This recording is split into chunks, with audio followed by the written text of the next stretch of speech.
ሰላም የቻናሌ ቤተሰቦች እንዴት ሰነበታችሁ? በዚህች አጭር ቪዲዮ ደግሞ ኤክሴል ላይ በቀላሉ እንዴት አድርገን ዳታ ማስገባት እንደምንችል አሳያችኋለሁ። በመጀመሪያ ከዚች ምልክት ጋር እንሄድና እንደዚህ ፈልገን ወደ ታች ስንወርድ ሞር ኮማንድስ የሚል አለ። ሞር ኮማንድስ ከገባን በኋላ እዚህ ጋር ፖፑላር ኮማንድስ የሚል ነው ያለው ዲፎልት። ወደ ታች ኦል ኮማንድስ የሚል እንፈልግና እንደዚህ እንመርጠዋለን። ከዚህ ስር ፎርም የሚል እንፈልጋለን። በቀጥታ ፎርም የሚል ጽሁፍ እዚህ ጋር ፎርም የሚለውን አግኝቼዋለሁ። አድ እለዋለሁ። አድ ካልኩት በኋላ ወደዚህ ይመጣል። ዜን ኦኬ እለዋለሁ። አሁን የፎርም ምልክቷ ከዚህ ጋር መጣለች። ይሄው ፎርም ትላለች። አሁን የምናስገባውን ዳታ ለመወሰን ቴብል እናዘጋጃለን። እንደዚህ አድርጌ ድሮ አደርጋለሁ።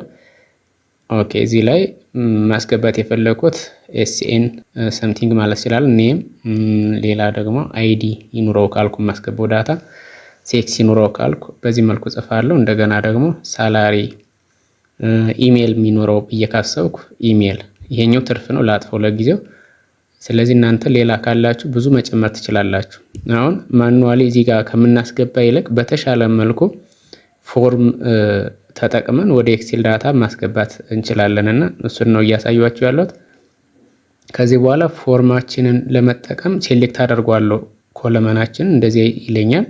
በቀላሉ ፎርሙ መጣ ማለት ነው። ይሄኛው በቃ በፕሮግራሚንግ የተሰራ ነው የሚመስለው። እዚህ ቴክስት ፊልዱ ላይ የምንፈልገውን እያንዳንዱን ነገር በዚህ መልኩ ኤስኤን፣ ኔም፣ አይዲ 334 አልኩት ለማሳየት ያክል ሴክስ ኤም ሳላሪ ይላል። እዚህ ጋር እንደዚህ 20 ሺህ ብዬ ብጽፍ ኢሜል ብዬ አስገባለሁ። ከዚህ በኋላ አውቶማቲካሊ ወደ ቴብሉ ይሄድልኛል ኔክስት ስለው ማለት ነው። ቀጣይ እንደዚህ እያስገባው የምፈልገውን ያክል 100 ከሆነ 100 ጊዜ 10 ከሆነ 10 ጊዜ ማስገባት እችላለሁ ማለት ነው። ይሄኛው ከዚያኛው ከትራዲሽናሉ የተሻለ ነው ማለት ነው። ምክንያቱም ያኛው ጊዜ ይወስዳል። ከትራዲሽናሉ አፕሮች ይሄኛው የተሻለ ስለሆነ እንድትጠቀሙት እመክራለሁ። ስለተከታተላችሁኝ አመሰግናለሁ። ሰብስክራይብ ያላደረጋችሁ ሰብስክራይብ እንድታደርጉ በትህትና እጠይቃለሁ።